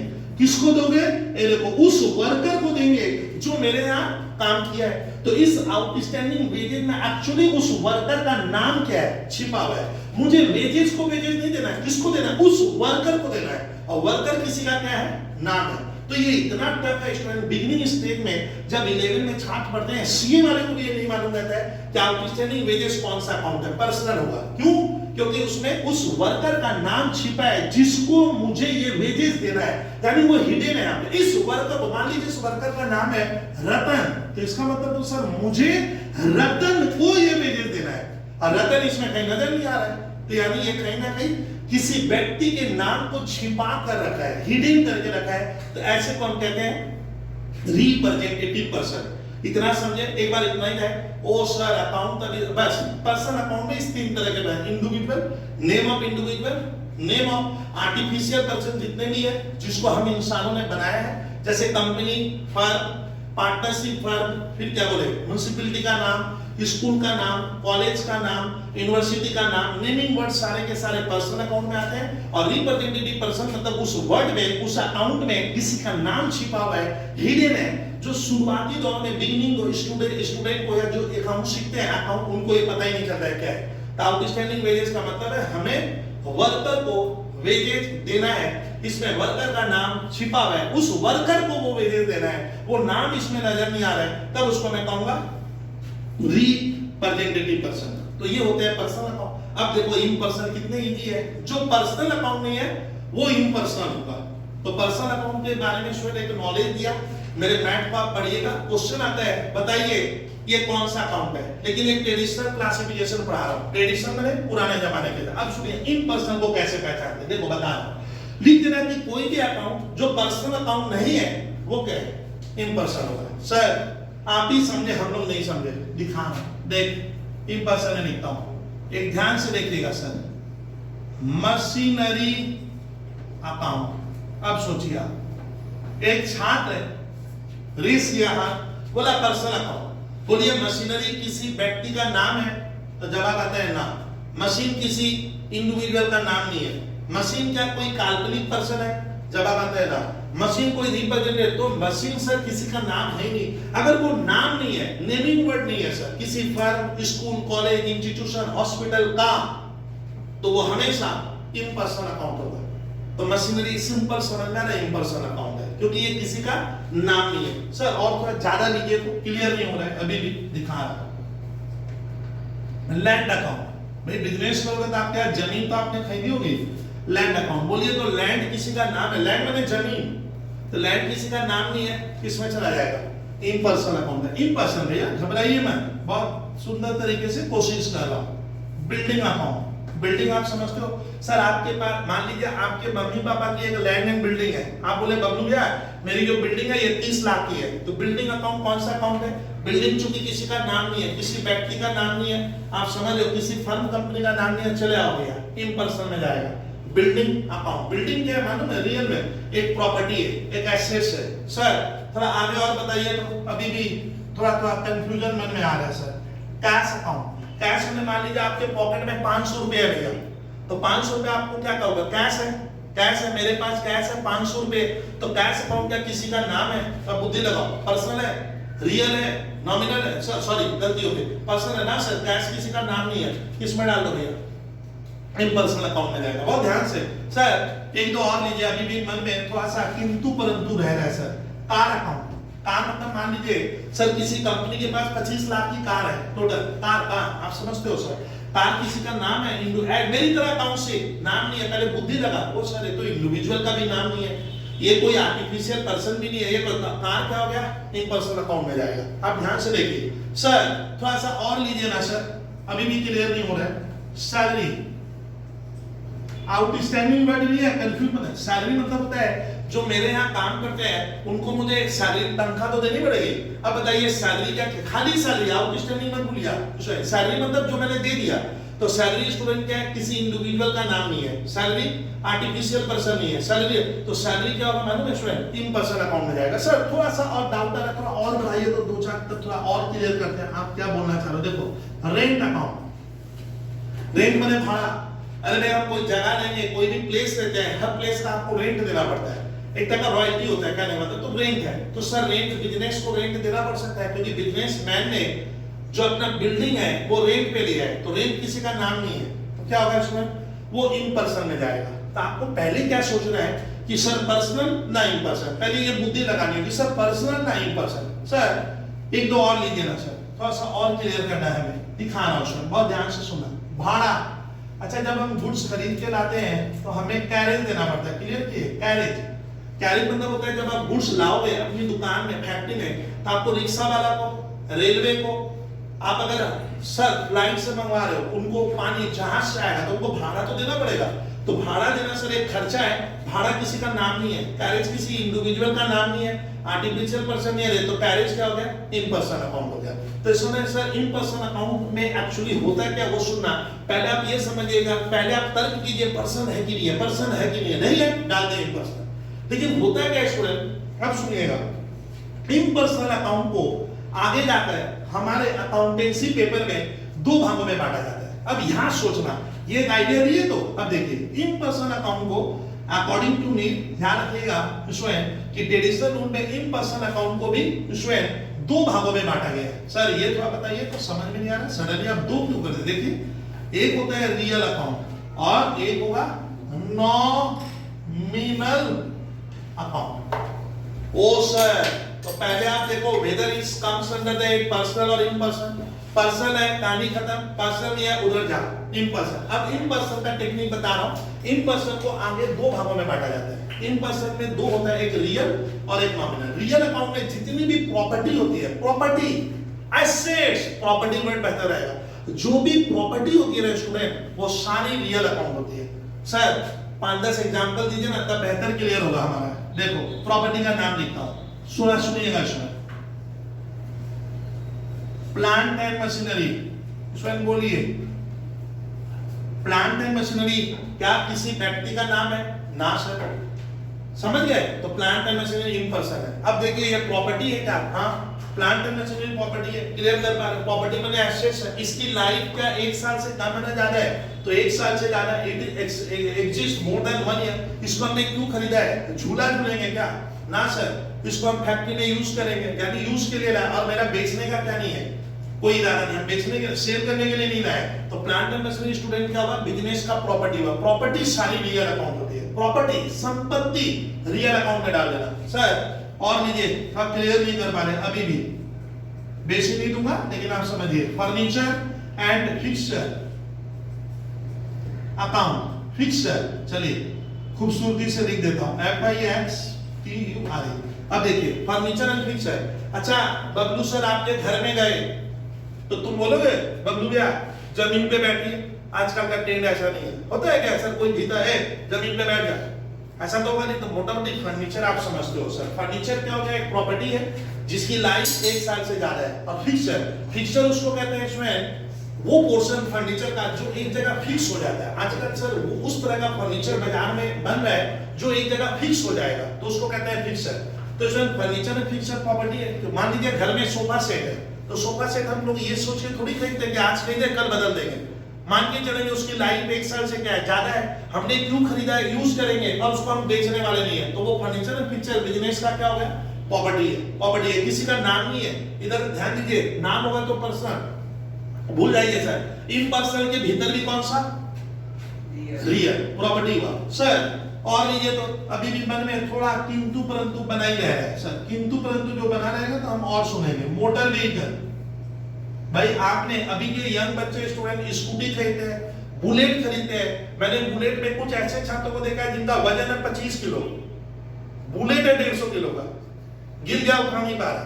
लेकिन ना सर हमें तो क्या करना होगा, खरीदा होगा। चलिए मजाक किए, तो वही होता है मोटर व्हीकल, उसकी लाइफ क्या हो गई 1 साल से ज्यादा है। क्यों खरीदे भैया, गांव को घुमाएंगे सर, पड़ोसी को घुमाऊंगा, मैं इसलिए मोटर कार खरीदा हूं ना भैया, मैंने खरीदा है बिजनेस में यूज करूंगा, और नॉट फॉर सेल। तो इसकी लाइफ 1 साल से ज्यादा है, ये किसी इंडिविजुअल वगैरह का नाम नहीं है, इसको ये मेरी प्रॉपर्टी है, प्रॉपर्टी है डाल किसमें, रियल अकाउंट में। सर थोड़ा सा किंतु परंतु अभी भी मन में रहता है सर, एक और कुछ लिखिए ना, लिखता हूं लैंड एंड बिल्डिंग अकाउंट, बहुत ही इजी वर्ड है, हम आगे इनको याद कर लेंगे।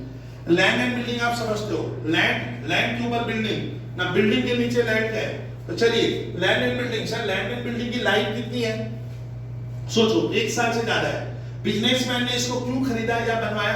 तो सर हम इसको यूज करेंगे। क्या करेंगे? यूज के लिए लिया गया है सर, यूज होगा, और इसकी लाइफ 1 साल से ज्यादा है, और मुझे इसे बेचना नहीं है, नॉट फॉर सेल। तो लैंड एंड बिल्डिंग बिजनेस का क्या है स्टूडेंट? प्रॉपर्टी है। प्रॉपर्टी हो गया तो क्या हो गया? जैसे स्कूल बिल्डिंग, आप स्कूल में जाते हो, स्कूल की एक बहुत बड़ी बिल्डिंग है, तुमको लगता है ये 100 करोड़ की बिल्डिंग है, तो वो स्कूल वालों का क्या प्रॉपर्टी हुआ, वो रियल अकाउंट में जाएगा। सर थोड़ा सा और लीजिए, तो थोड़ा कंफ्यूजन और दूर करवाइए, एग्जांपल लिखिएगा तब आप सम सॉल्व कर पाओगे।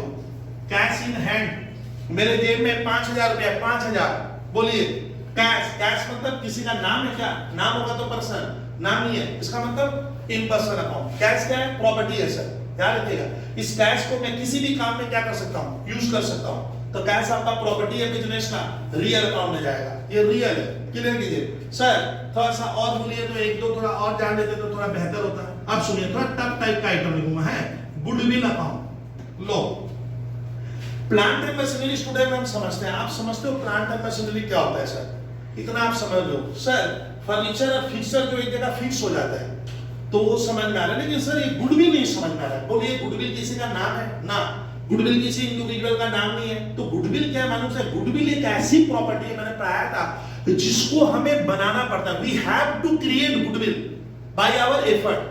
तो सर गुडविल क्या होता है? ध्यान से सुनिए, गुडविल स्टूडेंट एक ऐसी संपत्ति है जिसको बिजनेस को या किसी भी व्यक्ति को या एंटरप्राइज को क्रिएट करना पड़ता है। नॉर्मली गुडविल हम क्रिएट करते हैं अपने मेहनत से, रिजल्ट से। तो गुडविल भी याद रखिएगा मेरा एसेस इसलिए है क्योंकि गुडविल भी मुझे बिजनेस करने में हेल्प करता है।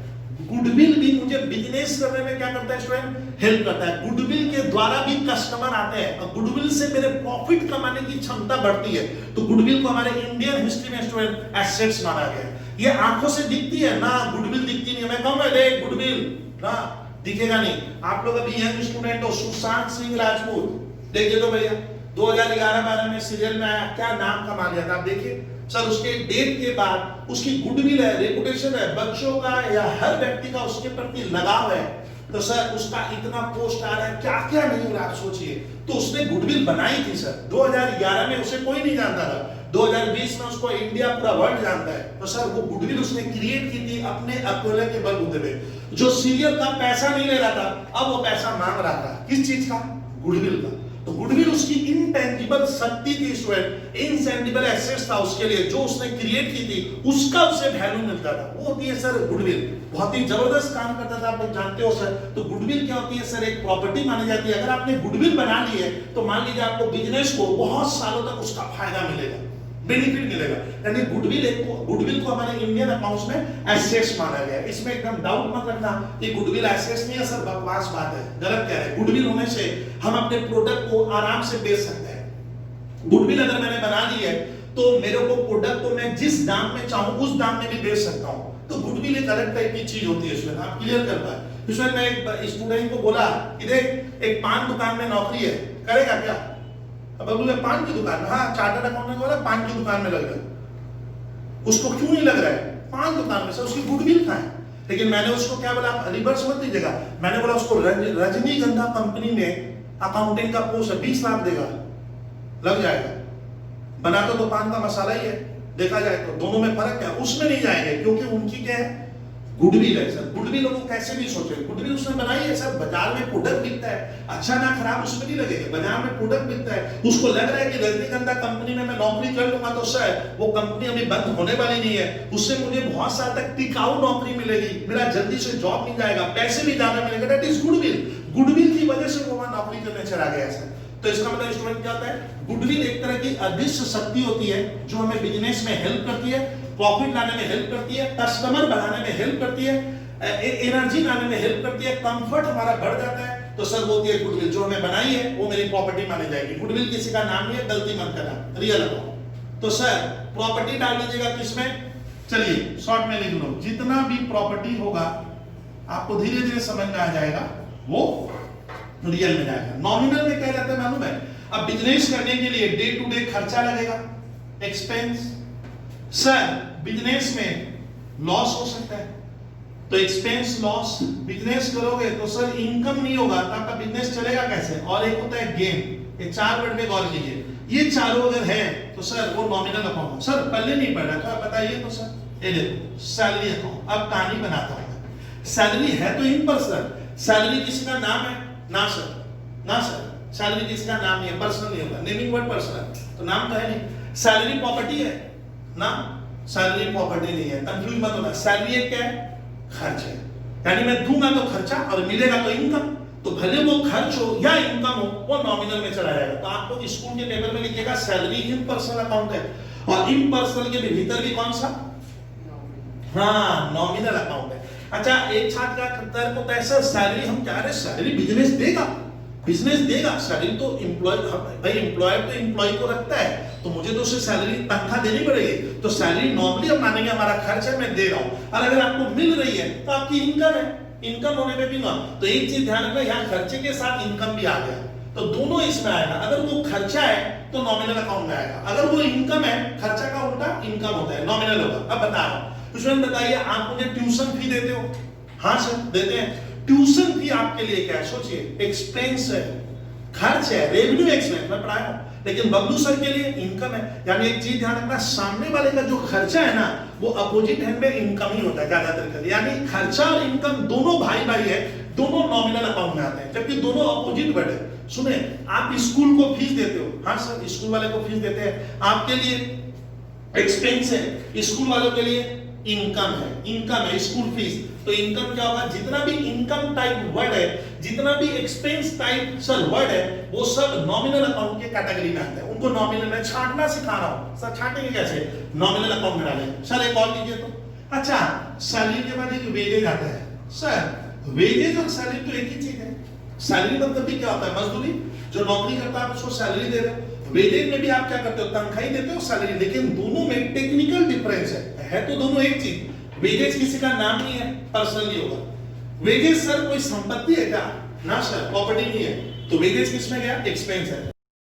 बिजनेस अगर देगा, फर्म अगर देगा, सामने वाला अगर देगा तो उसके लिए एक्सपेंस, जो लेगा उसके लिए इनकम। लेकिन सर दोनों में फर्क बताओ ना सर, मजा नहीं आ रहा है। सैलरी और वेजेज, सर सैलरी माना जाता है इसमें उस व्यक्ति को देते हैं जो भारी काम नहीं करता है, भारी काम मतलब उठाने का काम, सैलरी उसको दिया जाता है जो मेंटल वर्क करता है। सर मेंटल उसका हमेशा देखिएगा, मेंटली जो पर्सन होते हैं स्टूडेंट, वो बहुत ज्यादा, मेरा चोरी जाता है, सुसाइड कर लेते हैं, वो काफी प्रेशर में रहता है, उसको मालूम नहीं चलता है, क्योंकि सर सैलरी किसको दिया जाता है, जो सर मेंटल वर्क करते हैं, एप्लीकेशन ऑफ स्किल लगाते हैं। अकाउंटेंट कोई भारी सामान थोड़ी उठाता है, वो दिन भर अकाउंट्स बना रहा है, इनकम टैक्स का काम कर रहा है, लॉ का काम कर रहा है, वो इतना ज्यादा प्रेशराइज है ना, तुम देखकर नहीं समझ पाओगे। तो सैलरी माना जाता है सर उस स्टाफ को देते हैं जो सर टेक्निकल काम करता है, जहां पे उसको एप्लीकेशन ऑफ स्किल लगानी पड़ती है, मेंटली वो सर प्रेशराइज रहता है, तो ऐसे व्यक्ति के लिए वर्ड होता है सैलरी।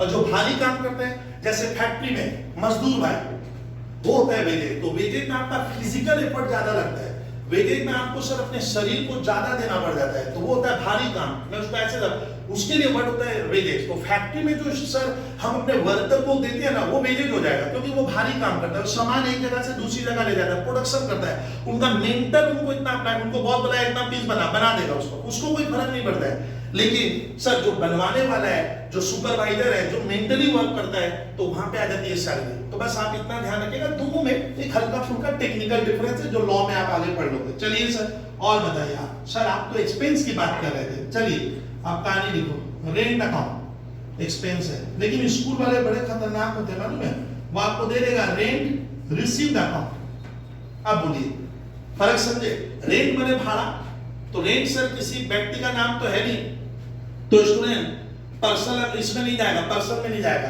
रेंट कोई प्रॉपर्टी नहीं है, रेंट एक खर्च है, दोगे तो खर्चा है। और मैंने लिखा रिसीव, रिसीव में क्या हो गया, इनकम है, तो इसका मतलब sir expense, loss, income, gain, nominal account. Sir एक लॉस का दीजिए ना एग्जांपल, आप लॉस का तो लिखे ही नहीं अभी तक, लिखता हूं बैड डेट। बैड डेट को मैंने क्लास में आपको पढ़ाया था कि कोई कस्टमर है जिससे हम पैसा पाते हैं, बंदा भाग गया तो मेरा पैसा तो डूब गया, तो उसको बैड डेट कहेंगे। ये गलत है, ये से लॉस। तो बैड डेट क्या एक्सपेंस नहीं है, बैड डेट क्या हुआ, लॉस हुआ। बैड डेट क्या होता है, कस्टमर से जो पैसा आप पाते थे, आपको पूर्ण विश्वास है कि उससे अब मिलने की दूर दूर तक गुंजाइश नहीं है, आपने मान लिया आपका पैसा डूब गया, जब मान लिया आप सरेंडर कर दिए कि मेरे पैसे डूब गए, तब आप इंग्लिश में कहना सर मेरा तो बैड डेट हो गया। तो बैड डेट एक लॉस है। बैड डेट क्या कोई व्यक्ति का नाम है, ना सर। बैड डेट कोई प्रॉपर्टी है, ना सर।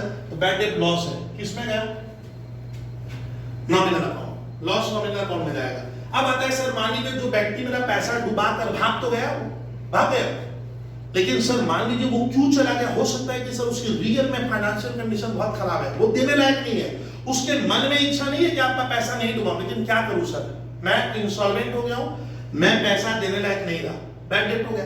लेकिन वही व्यक्ति मान लीजिए सर 2 साल 4 साल बाद आकर आपको पैसा देने आ गया, बोले भाई साहब मैं तो लोगे कि नहीं लोगे, तो बोलोगे तेरे से तो नहीं लूंगा, मैं तो मान लिया हूं मेरा पैसा बैड डेट हो गया है, गलत सोच रहे हो।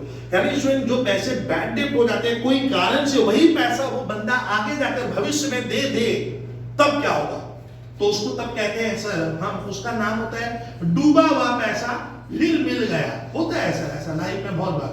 तो bad debt recovery, bad debt recovery, recovery मैंने क्या, जो पैसे मेरे डूब गए थे मैंने माना डूब गया, वही ग्राहक मुझे लाकर पैसा दे दिया, तो बैड डेट रिकवरी मेरे लिए क्या हो गया, एक तरह का इनकम हुआ, जिसको मैं माना था डूब गया वही पैसा मिल गया, मैं तो मान लिया था लॉस हो गया बट आज मिल गया। तो बैड डेट रिकवरी क्या सर, स्टूडेंट किसी व्यक्ति का नाम है, देखिए तो ना सर, पता है क्या, किसी कोई प्रॉपर्टी है ना सर, ये क्या है, इनकम हुआ। तो बैड डेट एक लॉस हुआ, बैड डेट रिकवरी एक इनकम है। सर एक गेन का एग्जांपल लिखे ना सर, गेन और इनकम में हल्का सा डिफरेंस है, समझ में नहीं आएगा, गेन और इनकम में हल्का सा डिफरेंस है सर, एक फिर भी लिखे, हम लोग देखे सर क्या हो सकता है, लिखा रहा हूं, profit on sale of machinery, machinery sir ये क्या हुआ, अरे भैया मैंने लिखा कि मेरे पास जो मशीन थी मैंने उसे बेच दिया और बेचने के फलस्वरूप हमें प्रॉफिट हो गया। चलिए बात किस, तो प्रॉफिट हुआ वो कोई देखिए इसमें नहीं आएगा, प्रॉफिट हुआ है मतलब ही किसमें, इस सेक्टर में जाएगा, इनकम और गेन। तो अगर एग्जाम में आएगा profit on sale of machinery account, कौन सा अकाउंट है, नॉमिनल अकाउंट। तो स्टूडेंट ये अकाउंट कितने होंगे मैं नहीं जानता, आप क्लियर कर दीजिएगा। तो आज का हम लोग का टॉपिक स्टूडेंट क्या था, आपको कहानी सुनना, पहले आप जब भी आप लोग स्टूडेंट अकाउंटेंट बनोगे तो पहले आप वहां जाकर तो जिस कंपनी के अकाउंटेंट बनोगे आप वहां करोगे क्या, जाकर सुबह सुबह चले गए तो आपको पता लगाना है कि वहां क्या क्या घटनाएं घटती है, या आपका वर्क नंबर 1 होता है। मान लीजिए आपको एक नौकरी मिल गई, मैं एक नाम लिख रहा हूं, जैसली कंपनी में नौकरी लग गया, आप वहां नौकरी करने जाओगे, पहले नहीं करोगे क्या, आप अकाउंट्स का काम करना है आपको वहां पे। तो आपका पहला काम है जाकर पता लगाना, वहां identification is the first word, पता लगाना वहां क्या घटनाएं घट रही है। फिर देखिए उस इवेंट में कौन सा ऐसा इवेंट है जिससे जैसली कंपनी के फाइनेंशियल कंडीशन में फर्क आ रहा है, उसको छांटिए। तो वो होता है सर आइडेंटिफिकेशन के बाद नेक्स्ट वर्क होता है ट्रांजैक्शन। मैंने पता लगाया कि ये घटना घटी और उसमें से ये ट्रांजैक्शन है, पता लगा ली ट्रांजैक्शन है, तो उसको हमें रिकॉर्ड करना होगा। चल करेंगे सर, कहां रिकॉर्ड करेंगे, books of account. Books of account में दो चीज होती है, जर्नल और लेजर, ठीक है सर। अब रिकॉर्ड करते समय कोई सिस्टम होगा, वही तो किसी प्रिंसिपल भी तो रिकॉर्ड होगा, तो उस सिस्टम का नाम है डबल एंट्री सिस्टम और सिंगल एंट्री सिस्टम। हमारे देश में डबल एंट्री सिस्टम को साइंटिफिक सिस्टम माना गया है, ये सिस्टम अप्रूव्ड सिस्टम है और हमारी गवर्नमेंट कहती है आप लोग अकाउंट डबल एंट्री सिस्टम का पालन करके बनाइएगा। डबल एंट्री सिस्टम क्या कहता है कि जितने भी लेन देन होते हैं उसमें दो पार्ट होते हैं, एक पार्ट डेबिट और एक पार्ट क्रेडिट, दोनों का अमाउंट आपस में इक्वल होगा। सर ये आप हमें नहीं बताया इक्वल कैसा होगा, कैसे इक्वल हो जाता है, तो वो कहानी स्टूडेंट हम ऐसे ही एक ऑर्डिनरी वर्ड में आपको समझा देता हूं कि इक्वल कैसे होता है, कहानी बनाते हैं। इसमें मान लीजिए आप अकाउंटेंसी पेपर की बुक्स खरीदने गए, बुक्स चलते हैं, ये स्टूडेंट देखिए कैसे इक्वल होता है, बच्चे नहीं समझते हैं। कहां गया सर, दुकान में, क्या लेने, बुक्स। ये दुकानदार नंबर 1, बाजू में एक दुकान और है, बाजू समझते हो ना, बगल में सर बगल में एक दुकान और है, ये भी बुक्स लेकर बैठा हुआ है। क्या लेकर बैठा हुआ है सर, बुक्स। सर ये तीसरी दुकान है, यहाँ पे भी क्या मिलेगा, बुक्स। तो आप बताइए तो अपनी बुक्स कहां से ले सकता है ये स्टूडेंट, उसमें अपनी किताब यहाँ से भी ले सकता है, यहाँ से भी और यहाँ से भी। क्लियर कीजिए। अब मान लीजिए इसका एक फ्रेंड है, ऑलरेडी वो अकाउंट्स की किताब क्या की है, खरीद चुका है, और वो फ्रेंड इसको बोला देख मैं अकाउंट्स की किताब 400 रुपए में ले आऊं। अब सुनिए, ये गया बाजार में किताब लेने, दुकानदार नंबर 1 शॉपकीपर, भाई साहब किताब का क्या प्राइस है अकाउंट्स का, बोला 500 रुपए, नहीं लिया। बोल दो क्यों, क्योंकि इसके मन में ये सेट हो गया है कि मेरा दोस्त 400 में लाया है, तो इस किताब से जो मुझे यूटिलिटी मिलेगी वो 400 की है, लेकिन ये मुझसे 500 मांग रहा है। तो इसको लग रहा है कि मैं जो ला रहा हूं, जो मैं लाऊंगा, किताब में जो ला रहा हूं अपने घर में, अब बदले में मुझे जो कैश देना पड़ेगा, लेकिन मुझे जो जाएगा मेरा उतने का वापस नहीं आएगा, क्योंकि दोस्त ने 400 में लाया है और मुझे वही किताब ये कह रहा है 500 का। इसका ना होगा क्या, मेरे जेब से क्या होगा, 500 जाएगा, जो 500 मांग रहा है, लेकिन जो चीज मिल रही है मुझे लग रहा है वो 400 की है। तो देखिए सौदा बराबर नहीं हुआ, जितना आ रहा है और जितना जा रहा है जाएगा 500, बट आपको ऐसा फील हुआ है कि उस किताब की उपयोगिता 400 से ज्यादा की नहीं है, उसका प्राइस 400 से ज्यादा नहीं होना चाहिए। मेरा दोस्त भी 400 में लाया है, तो मुझे लग रहा है उसमें 400 से ज्यादा का वैल्यू नहीं है। तो हुआ क्या, ये 500 मांगा, लेकिन तेरे को ये फील हो रहा है ओ जो मिलेगा किताब तो 400 का ही है, तो मैं 100 रुपया किसमें हूं, घाटे में हूं, सौदा नहीं होगा।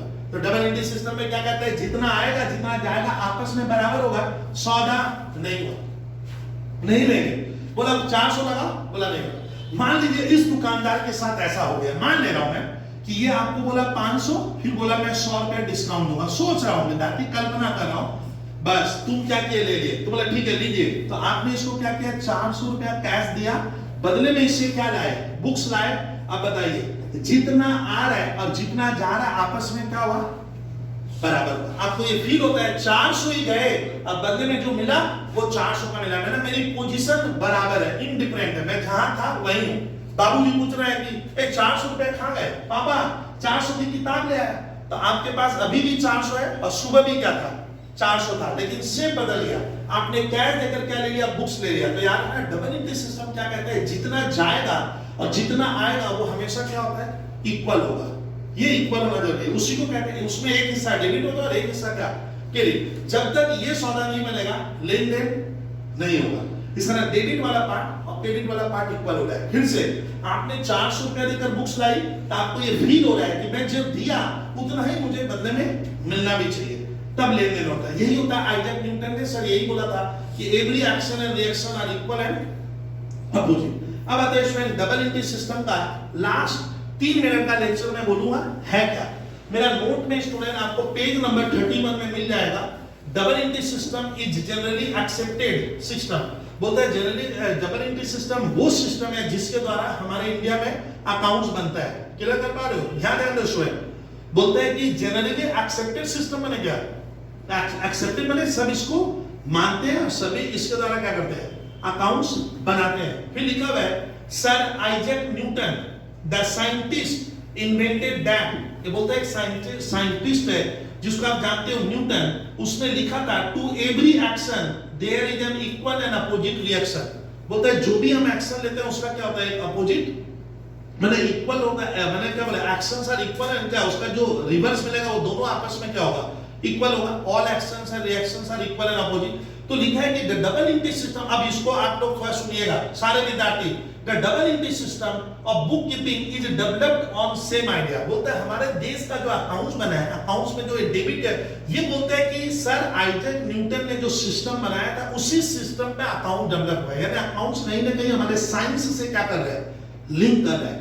तो बोलता है उसी सिस्टम से डबल इंट्री सिस्टम का जन्म हुआ है। किसके सिस्टम पे, इस रूल पे, every action and reaction are equal and opposite. फिर सुनिएगा इसको, आप लोग सुनिए, बोलेगा this system was developed in 1494। ये जबरदस्त क्वेश्चन आता है।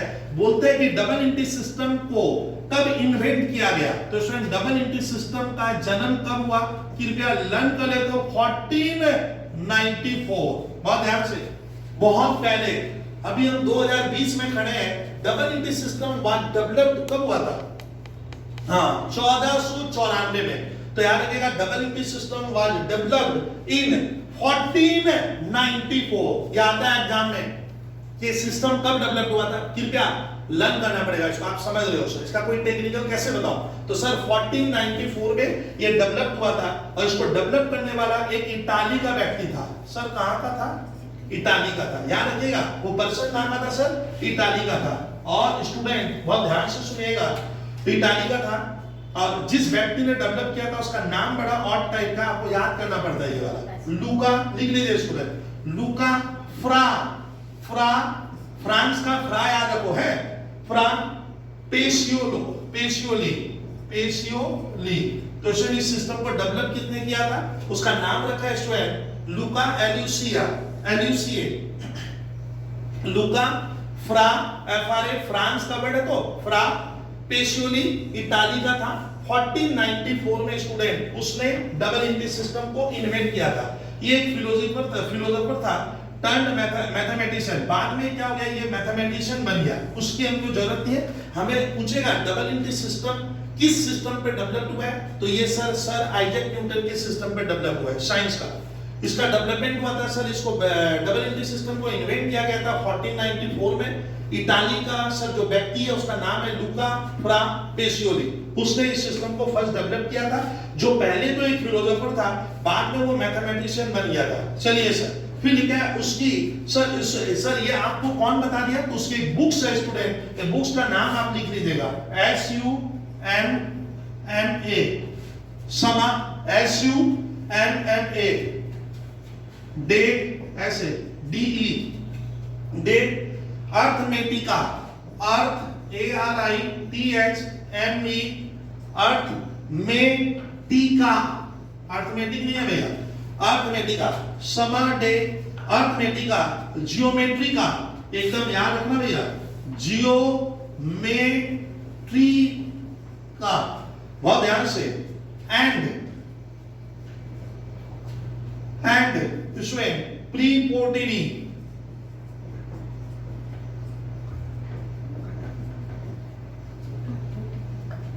ये ध्यान रखना भाषा एंड ये नाम आपको याद रखना होगा स्टूडेंट प्रीपोर्सोनलिटा।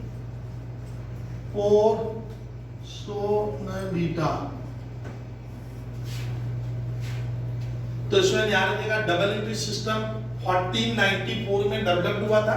आपको इतना नहीं सोचना, आपको पूछेगा ये वाला क्वेश्चन, मैं क्यों कह रहा हूं कि सर ये सिस्टम है क्या, ये पूछेगा what is double entry system. Develop हुआ था इसलिए मैं पढ़ा रहा हूं। ये एमसीक्यू सीए फाउंडेशन वगैरह में भी काम आता है। 1494 इटाली का व्यक्ति लुका, याद रखिएगा आप सर, इसको ध्यान से, फ्रा पेशियोली ये काम का है, ये पूछता है हु डेवलप। तो लुका फ्रा पेशियोली ये ध्यान रखना। ये पहले फिलोसोफर था, बाद में मैथमेटिशियन बन गया और उसने इस बुक्स में सर इसका जिक्र किया है, मतलब सर इसको समझाने की कोशिश की है। ये थोड़ा देख लीजिएगा, कहीं कहीं हम लोग का लिखवाते समय स्टूडेंट जाता है, कभी कभी स्पेलिंग मिस्टेक हो जाता है, वो मैं देख लूंगा। तो सर आज का हम लोग का विषय क्या था ये क्लियर कर लिए। अकाउंट मैंने ट्रेडिशनल क्लासिफिकेशन पढ़ाया है, लेकिन मैंने इसका कोई रूल आगे नहीं बताया। अकाउंट कितने तरह का है ट्रेडिशनल क्लासिफिकेशन में, पर्सनल, नियर, नॉमिनल। आप इसको समझिएगा, क्वेश्चन कीजिएगा। और मैं स्टूडेंट अगर मैं लिंक नहीं बैठा पा रहा हूँ अभी भी, कैसे लाया जाता है यूट्यूब में मुझे, तो वो लिंक चैनल से हम लोग सारे क्वेश्चन वहां पे आप देख सकते हो। चलिए, थैंक यू स्टूडेंट।